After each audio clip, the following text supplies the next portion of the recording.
Latur Indian medical association आणि दयानंद विद्या महाविद्यालय लातूर यांच्या संयुक्त विद्यमाने आज आयोजित करण्यात आलेला हा जनसंवाद परिषद एक आगळा वेगळा कार्यक्रम। या कार्यक्रमात प्रमुख वक्ते म्हणून जे नंतर बोलणार आहेत असे आमचे मित्र न्यूरोसर्जन्स डॉक्टर किन्नीकर सर आणि डॉक्टर सुधीर फत्तेपूरकर सर, हे दोघंही निष्णात न्यूरोसर्जन आहेत, लातूरमध्ये प्रॅक्टिस करतात। IMAचे अध्यक्ष, नवनिर्वाचित अध्यक्ष आणि अगदी उत्साहाने ज्यांनी कामाला सुरुवात केलेली आहे, कार्यक्रमांचा धडाका लावलेला आहे, असे आमचे मित्र डॉक्टर कल्याण बरंदे अध्यक्ष म्हणून काम करत आहेत। या IMAचे दुसरे सेक्रेटरी माननीय डॉक्टर मुकुंद भिशे सर, हे सेक्रेटरी म्हणून IMAचे काम करत आहेत। यांनी हे कार्यक्रम आयोजित केलेले आहेत। विधी महाविद्यालयात आपण हा आज जो कार्यक्रम घेत आहे त्यामध्ये या विधी महाविद्यालयाचे दयानंद संस्थेचे गव्हर्निंग काउन्सिलचे members advocate Ashish Vajpayee sir आणि या संस्थेचे असिस्टंट सेक्रेटरी उटके सर, या विधी महाविद्यालयाच्या प्राचार्या ॲडव्होकेट पूनम नाथानी मॅडम, आणि येथे आपल्या व्यासपीठाच्या समोर बसलेले आमचे सर्व डॉक्टर मंडळी, विधी महाविद्यालयाचे प्राध्यापक मंडळी आणि इथे जमलेले विधी महाविद्यालयाचे विद्यार्थी आणि मेडिकलचे डॉक्टर्स आणि मित्र बंधू भगिनींनो, सर्वप्रथम मी IMA लातूर आणि विधी महाविद्यालयाचं मनापासून हार्दिक अभिनंदन करतो, कौतुक करतो की अशा प्रकारचा संयुक्त परिसंवाद जनतेसाठी आयोजित करून एक चांगला संवाद जनता, वकील मंडळी आणि डॉक्टर मंडळीच्या मध्ये जो निर्माण केलेला आहे तो मला वाटते आगळा वेगळा आहे आणि हा कौतुकास्पद आहे। याचं अभिनंदन मी करतो त्यांचं। मित्र हो, विषय आजचा आहे हेड इंजुरी, म्हणजे विविध मार्गाने डोक्याला होणारी दुखापत। आता डोक्याला होणारी दुखापत म्हणजे डोक्यावरील आवरण आहे, त्याला आपण स्काल्प म्हणतो, आणि आतील मेंदू आहे तो अतिशय संवेदनशील आणि महत्वाचा भाग आहे, तो आहे मेंदू। आणि यामध्ये स्पाइन सुद्धा म्हणजे आपला मणक्याच्या आतली इंजुरी सुद्धा साधारणतः याच्याशी संबंधित आहे। पण एकंदरीत ह्या दोन ज्या दुखापती आहेत त्या दुखापती याचं गांभीर्य काय याविषयी निश्चित आपले वक्ते सांगतील। पण आपण एक जनरल सर्जन म्हणून, मी एक जनरल सर्जन आहे, हे माझ्या पुढे शिकलेले न्यूरोसर्जन आहे, हे माझ्यापेक्षा त्या विषयातले तज्ज्ञ आहेत, पण तरी मला काही गोष्टी सांगायच्या आहेत की एक लक्षात घ्या, ह्या डिपार्टमेंटला न्यूरोलॉजी डिपार्टमेंट म्हणतात। ब्रेन आणि जे स्पायनल कॉर्ड एक माकड हाडापर्यंत जातो, तो स्पायनल कॉर्ड आणि ब्रेन मिळून हे न्यूरोलॉजी डिपार्टमेंट आहे। न्यूरोलॉजी हे एक अवयव आहे, माणसाचा मुख्य अवयव, यावरून पूर्ण माणसाची चेतना चालते। चेतन ठेवणे माणसाला, हे काम या मुख्यपणे ह्या न्यूरोलॉजी डिपार्टमेंटचं आहे। आपल्या शरीरातील न्यूरोलॉजी डिपार्टमेंट हे काम करतं। तर याच्यामध्ये काही अशा गोष्टी आहेत की ज्या फार महत्वाच्या आहेत आणि त्या सामान्य माणसाने सुद्धा जाणून घेणे अत्यंत आवश्यक आहे। या न्यूरल सेल जे असतात, न्यूरोलॉजी आपण न्यूरो डिपार्टमेंट मध्ये ज्या सेल्स आहेत, एक सेल न्यूरल सेल जी असते ती सेल अशी आहे, यामध्ये एक फरक आहे की समजा न्यूरल सेल जर इंज्युअर झाली, तिला जर मार लागला तर ती पुन्हा रिजनरेट होऊ शकत नाही। ती एकदा ठार झाली की ती पेशी संपते आणि त्याच्या जागी फायब्रस टिश्यू जमा होते, जी न्यूरल सेलचं काम करू शकत नाही। त्यामध्ये म्हणजे न्यूरोलॉजी ह्या पेशींमध्ये रिजनरेशनची शक्ती नाहीये, रिजनरेशनची क्षमता त्याला देवाने दिलेली नाहीये। आणि त्या उलट आपण पाहतो की एखाद्या माणसाला जर एक किडनी नसेल किंवा काही आजाराकरता एक किडनी जर आपण काढून टाकली तर त्या माणसाची दुसरी किडनी ही दुप्पट आकाराने दुप्पट होते, क्षमतेने दुप्पट काम करते आणि ते दोन्ही किडनीचं काम एक किडनी अगदी आयुष्यभर आरामात सांभाळू शकते, पेलू शकते। तसंच लिव्हर मध्ये आहे, लिव्हर सुद्धा महत्वाचा ऑर्गन आहे आणि लिव्हर मध्ये सुद्धा जेव्हा एखादा भाग आपण कापून टाकतो तर ते पुन्हा भाग रिजनरेट करण्याची माणसाच्या शरीरात एक क्षमता आहे आणि ती क्षमता वापरून असे जे ऑर्गन्स आहेत याच्यामध्ये रिजनरेशन कॅपॅसिटी आहे। पण न्यूरोलॉजी या अवयवामध्ये पुन्हा रिजनरेशन करण्याची शक्ती नाहीये। हे फार महत्वाचं लक्षात. मी गांभीर्य याच्याकरता सांगतोय, याचं गांभीर्य असं आहे की एकदा जर मार लागला डोक्याला आणि काही पेशी मृत पावल्या तर त्या पेशींचं काम जे शरीरात चालतं ते बंद पडणार आहे. आयुष्यभर तुम्हाला ते काम पुन्हा कोणत्याही पद्धतीने चालू करता येणार नाही. म्हणजे आमच्या शास्त्रामध्ये असं म्हटलेलं आहे की कोणत्याही आजाराचं prevention is better than cure असं नेहमी म्हटलं जातं. PSM डिपार्टमेंट म्हणतं, प्रिव्हेंटिव्ह मेडिसिनचं डिपार्टमेंट, की कोणताही आजार न झालेला बरा. आजार होऊ नये म्हणून काय चांगलं काम करा किंवा त्याचं प्रिव्हेन्शन करा, ते जास्त उपयोगाचं आहे रादर दॅन आजाराचा इलाज करण्यामध्ये. इलाज करणं खूप अवघड आहे. इलाजाने पूर्ण क्षमतेने ते ऑर्गन पुन्हा काम करू शकतं, नाही करू शकतं, हा भाग वेगळा होतो. तो इंजुरीच्या डेप्थवर अवलंबून असतो. तर न्यूरोलॉजीमध्ये एकदा जर इंजुरी झाली तर त्या भागाचा कामाचा प्रकार नष्ट होऊन जातो आणि तेवढं मेंदूचं काम करण्याची क्षमता नष्ट पावते. हे फार महत्वाचं आहे. म्हणून हेड इंजुरी हे काय अनुभवाची गोष्ट नाहीये. म्हणजे मला विद्यार्थी मित्रांना सांगायचे की वाहन चालवताना, बाईक चालवताना, फोर व्हीलर चालवताना आपल्याला मार लागलाच नाही पाहिजे. आयुष्यात असं कोणतंच काम महत्वाचं नाहीये की 5 मिनिटं उशिरा गेलं तर फार मोठं नुकसान होतंय, 10 मिनिटं उशिरा गेलं तर फार, एखादा कार्यक्रमच गेला आपल्या हातून तरी काही फरक पडत नाही, पण आपला जीव महत्वाचा आहे. हे सर्वात महत्वाचं. जीवापेक्षा मी म्हणतो की न्यूरल इंजुरी जी होते, हेड इंजुरीमध्ये जे डेफिसिट तयार होतं, जे व्यंग तयार होतं, ते पुन्हा भरून काढता येत नाही आजच्या जगात. तरी अजून आपण एवढं प्रगत झालो नाही की आपण त्याला भरून काढू शकतो. उद्या कदाचित हे येईल पण हे महत्वाचं आहे की आपल्या न्यूरल सेल्सला मार न लागू देणं हाच हेड इंजुरीला मला वाटतं सर्वात मोठा उपाय आहे. की आपण ते मार लागू नये याच्याकरता काय जे करता मग थोडं उशिरा जा, हळू जा, व्यवस्थित जा. भीती वाटली, रात्री दिसत नाही तर जाऊ नका, पुढे उतरून बघा काय ते, पुढे जा नंतर. म्हणजे मार न लागण्यासाठी जे जे करता येईल आयुष्यात, जे सावधानतेचे आपले उपाय आहेत ते सर्व उपाय वापरावेत आणि माणसाला मार लागू नये याची काळजी घ्यावी. इव्हन मी सांगतो, एखादा हाड मोडलं तर असं ऑर्थोपेडिशन तुम्हाला सांगतील की नॅचरल हाड जे असतं त्याच्यासारखं हाड पुन्हा किती तुम्ही खेळ ठोकले आणि किती काही केलं तर नॅचरल हाडाची युनियन त्याला पुन्हा होत नसते. ते जोडलेलं म्हणजे जोडलेलं असतं, ते रिपेअर्डच असतं. रिपेअर्ड व्हेकल आणि नवीन व्हेकल याच्यातला फरक जसा असतो तसा हाडामध्ये सुद्धा असतो. पण हे मेंदूमध्ये फार जास्त प्रमाणात आहे. त्यामुळे मेंदूला मार न लागू देणे हे गांभीर्य हे जर आलं तर मला वाटते 90% प्रॉब्लेम सॉल्व्ह होऊ शकतो. मग आता मार लागल्यानंतर काय करायचं हे न्यूरोसर्जन करतीलच. दुसरी मला महत्वाची गोष्ट सांगायची आहे या न्यूरोलॉजी डिपार्टमेंटमध्ये.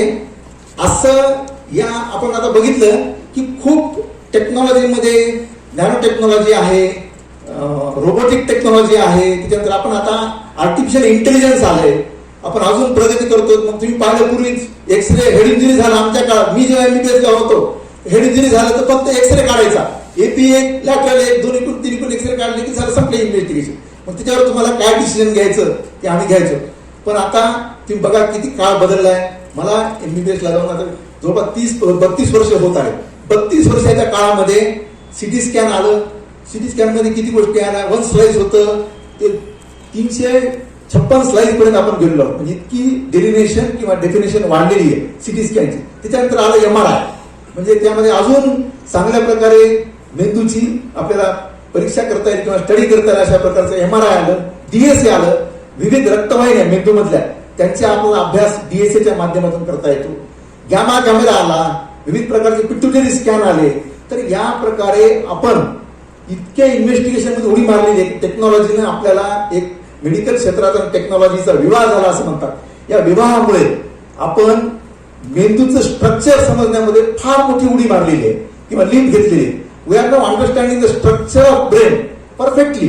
म्हणजे जे भाग आपल्याला कधीच कळत नव्हता जिवंत माणसामध्ये, तो भाग आज आपल्याला कळण्यासाठी ह्या विविध इन्व्हेस्टिगेशन, विविध जे उपचार पद्धतीमध्ये जे तपासण्या केल्या जातात त्या तपासण्याने खूप मोठी प्रगती केलेली आहे. आणि आपण मेंदूचा आतला भाग पेशंटला फारसा काही त्रास न होता तिचे उत्कृष्ट पद्धतीने अभ्यास करू शकतो. पण मला मेडिकल क्षेत्रातील आणि विधी क्षेत्रातील सगळ्यांना एक गोष्ट सांगायची आहे की दुर्दैव असं आहे, खूप टेक्नॉलॉजी इम्प्रूव्ह झालेली आहे. कॉम्प्युटर आलं, इंटरनेट आलं, विविध टेक्नॉलॉजी आल्या, AI आलं, अजून काही येईल. पण मेंदूमध्ये आम्ही जो अभ्यास करतो आहोत, मेंदूमध्ये विविध प्रकारचे सेंटर्स आहेत. इथं काय हातापायाचं सेंटर वेगळं, ब्रेनचं सेंटर वेगळं, लंग्सचं वेगळं. श्वास घेतो जे आपण रेग्युलर न कळत आपण श्वास घेतो, आपल्याला काही सांगावं लागत नाही श्वास घ्या म्हणून. रात्री झोपलं तरी आपण श्वास घेत राहतो. हे एक सेंटर असतं, रेस्पिरेटरी सेंटर म्हणतात त्याला. त्या रेस्पिरेटरी सेंटर मधून आपलं श्वासोश्वास कंट्रोल केला जातो. तो आपल्याला बघायची गरज नाही त्याच्याकडे. हे आपोआप चालत राहतं. आपल्याला नकळत आपण श्वास घेत राहतो. तसंच हार्ट चालण्याविषयी, हार्टची जी पंपिंग चालते आयुष्यभर, ते तर कधीच थांबत नाही. श्वास तरी आपण रोखू शकतो, पण हार्टला रोखता येत नाही आपल्याला, ते चालूच राहतं. तर ह्याचं एक वेगळं सेंटर असतं. असे ब्रेनमध्ये विविध प्रकारचे सेंटर जे आहे, जे काम करतात आपल्या शरीराच्या विविध भागासाठी, त्याचं आपण तपासण्या ह्या CT scan, MRI, gamma camera किंवा DSA, विविध प्रकारचे ऍडव्हान्स इन्व्हेस्टिगेशनच्या माध्यमातून आपण करत आहोत. पण तुम्हाला मला सांगायला अतिशय आनंदाने सांगा वाटतं, किंवा ती गोष्ट झाली पाहिजे असं मला वाटतं, की 90% हा जो आपला मेंदू आहे, या मेंदूच्या 10% भागाचंच काम नेमकं काय आहे हे मानवाला आजपर्यंत कळलेलं आहे. म्हणजे 90% मेंदू अजून नेमकं काय काम करतो हे मानवाला अजून कळलेलं नाही. याच्यात हे दुर्दैव आहे. म्हणजे आमच्या संशोधकांना, म्हणजे पर्टिक्युलरली मेडिसिन शास्त्रात काम करणाऱ्या विद्यार्थ्यांना मला आवाहन करायचंय की हे जे तपासण्या सगळ्या निघाल्या ऍडव्हान्स टेक्नॉलॉजी, ह्या तपासण्या आम्ही म्हणतो ह्या फक्त स्ट्रक्चरल स्टडी करण्यासाठी आहे. म्हणजे फार काय कळतं की स्ट्रक्चर कसं आहे बाबा, हा भाग कसा आहे, तो भाग कसा आहे, फाटलाय का, सुजलाय का, रक्तस्राव झालाय का, किती प्रमाणात आहे, कोणती रक्तवाहिनी फुटलेली आहे, किती प्रमाणात फुटली, किती रक्त जमा झाले, ह्याचाच फक्त अभ्यास आपण आजपर्यंत चांगल्या पद्धतीने करू शकलेलो आहोत. पण एखाद्या भागाचं काम कसं चाललंय त्याला म्हणतात फंक्शनल स्टडीज, की एखाद्या भागाचं फंक्शन कसं चाललंय, किडनी फंक्शन कसं चाललंय, ह्याच्याकरता आता IVK सारखं इन्व्हेस्टिगेशन आपल्याकडे पूर्वी होतं. पण आजही आपण फंक्शनल स्टडीमध्ये फार मागे पडलेले आहोत. एखाद्या भागाचं फंक्शन कसं चालतं आणि ते फंक्शन सुरू कसं करायचं, बंद पडलं तर पुन्हा त्याला सुरू कसं करायचं, याच्याविषयी फार मोठं संशोधन जगात होणं अत्यंत आवश्यक आहे. आणि जोपर्यंत आपण फंक्शनल स्टडी डेव्हलप करणार नाही तोपर्यंत आपण मेंदूच्या बऱ्याच भागाचा अभ्यास हा मूळतः करू शकत नाही. मला हे सांगायचं याच्याकरता आहे की हेड इंजुरी झाल्यानंतर बऱ्याच वेळा तुम्ही बघितलं असेल ते पेशंट विचित्र पद्धतीने वागतात. त्याला आपला अंदाज येत नाही, तो असं का वागतोय, असं का बोलतोय, असं का करतोय. ह्या गोष्टी काय होतात, कारण विविध भागातील मेंदूंच्या सेंटर्सचा आपल्याला अजून नीट अभ्यासच झाला नाही. आणि त्यामुळे तिथं जर इंजुरी झाली असेल तर माणसाच्या स्वभावात, माणसाच्या वागण्यात, बोलण्यात विविध प्रकारचे बदल होतात. आणि त्या बदलांना सामोरं जर जायचंय तर पहिल्यांदा आपल्याला मूलतः हे सेंटर्स कसे डेव्हलप झालेले आहेत, यांना कसं ट्रीट करता येईल. आणि मेंदूमध्ये रिजनरेशन नाहीये, मग रिजनरेशन तयार करता येईल का. आज स्टेम सेल थेरपी आलेली आहे. आपल्या जन्म झाल्याबरोबर आपल्या अम्बिलिकस कॉर्डचा टिश्यू जर काढून ठेवला आणि तो प्रिझर्व केला तर भविष्यात त्या टिश्यू पासून आपल्याला विविध ऑर्गन तयार करता येतील. आपलं एखादं ऑर्गन खराब झालं तर त्यामधून आपल्याला ते तयार करता येईल, ते पुन्हा लावता येईल, त्याचं प्रत्यारोपण करता येईल. आता हे पुढचा जे काळ येणार आहे हा फार मोठा बदलाचा काळ. टेक्नॉलॉजीमुळं आता ऑर्गन ट्रान्सप्लांटेशन, तुम्ही जॉईंट रिप्लेसमेंट तर बघितलेच सगळं. आपण आता आपला गुडघा बदलू शकतो, हिप जॉईंट बदलू शकतो. तसे अनेक भाग बदलणारे पुढचा काळ येणार आहे आणि तो खूप सोपा येणार आहे. पण या प्रत्यारोपणासाठी आपल्याला त्याच्या शरीरात, त्याच्या पेशीपासून तयार झालेला ऑर्गन आपल्याला तयार करता आला स्टेम सेलच्या माध्यमातून, तर आपण आपले ऑर्गन आपल्याशी मॅच होणारे, आपल्याला रिॲक्शन न देणे, आपल्या शरीराचे ते ऑर्गन बसवले तर दुसऱ्याचं ऑर्गन बसवलं तर रिॲक्शन येण्याची शक्यता असते, ते फिट होत नाही आपल्या शरीरात. पण आपल्याच पेशीपासून तयार केलेलं जर ऑर्गन असेल तर तो 100% मॅच होतो शरीराच्या पेशीशी. आणि अशा प्रकारचं अवयव आपल्यासाठी फार वरदान ठरू शकते.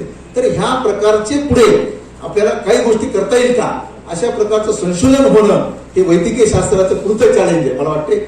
आणि मला हे सांगायचं की वैद्यकीय शास्त्रात जसं आता वकील साहेबांनी सांगितलं की वैद्यकीय क्षेत्रामध्ये फार मोठी प्रगती अत्यंत वेगाने होत आहे. म्हणजे असं म्हणतात की रात्री झोपताना तुम्ही जर एखादं नॉलेज असेल तर सकाळी कदाचित ते दुसरं नॉलेज होईल आणि ते रात्रीचं नॉलेज खोटं होतं असं ठरेल. इतक्या वेगानं त्या वैद्यकीय क्षेत्रात प्रगतीचा आलेख आहे. आणि त्यामुळे हे जे गोष्टी घडत आहेत त्याच्यामुळे आपल्याला विधीमध्ये ह्या महत्वाच्या आहेत की आपल्याला मेंदूच्या बऱ्याच भागाचे आपल्याला जर फंक्शनच माहीत नाही तर ते इंजुरी झाल्यानंतर त्यातले किती फंक्शन मरत पावतात, किती जिवंत राहतात आणि कशा पद्धतीने पेशंट हेडिंग झाल्यानंतर वागतो किंवा बोलतो, चालतो, वागतो, ह्या सर्व गोष्टी आपल्याला अध्ययन करणं गरजेचं आहे. आणि म्हणून हेडिंग नंतर जे माणसाच्या स्वभावात किंवा वागण्यात बदल होतात त्याचा सुद्धा अभ्यास आपल्याला सातत्याने करावा लागणार आहे. हे न्यूरोसर्जन्स यातले अतिशय तज्ज्ञ आहेत मला वाटते. आणि फंक्शनल स्टडीकडे आपण जर जाऊ शकलो भविष्यात तर ह्या टेक्नॉलॉजी, याच्यामध्ये सर्व टेक्नॉलॉजी वापरून आर्टिफिशियल इंटेलिजन्स असेल, नॅनो टेक्नॉलॉजी असेल, रोबोटिक टेक्नॉलॉजी असेल.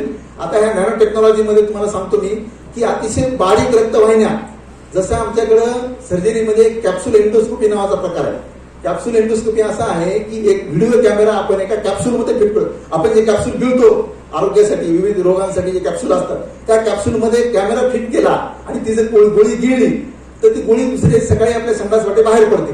ती गोळी घ्यायची, ती व्हिडिओ कॅमेरा पूर्णपणे पुन्हा लावायचा काम करतोय.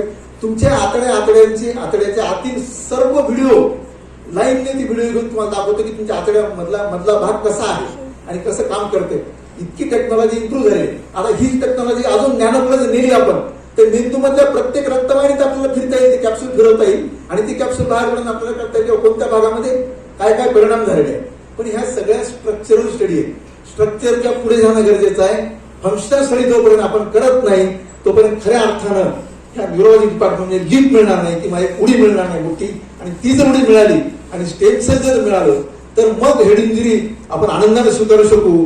आणि सध्याच्या काळात मला वाटते हेड इंजुरी हा काही करून बघण्याचा प्रकार नाही आणि हा रोग न झालेला बरा इतका अवघड अशा प्रकारची इंजुरी असते. त्याच्यामुळे सर्वांनी लक्षात ठेवावं की मार न लागू देणे हाच मला वाटते सर्वात मोठा उपचार आहे आणि त्याचीच काळजी घ्या. आधी दुर्दैवानं लागलंच तर हे न्यूरोसर्जन तुमच्या मदतीला कधी उपलब्ध आहेत. मला वाटते खूप चांगला म्हणजे हा हे आहे विषय आहे. अतिशय चांगला विषय निवडल्याबद्दल IMA विधी महाविद्यालयाचे मी मनापासून कौतुक करतो. इथं मला बोलवलं, बोलण्याची संधी दिली त्याबद्दल मी आयोजकाचे मनपूर्वक आभार मानतो व आपली रजा घेतो. जय हिंद, जय महाराष्ट्र.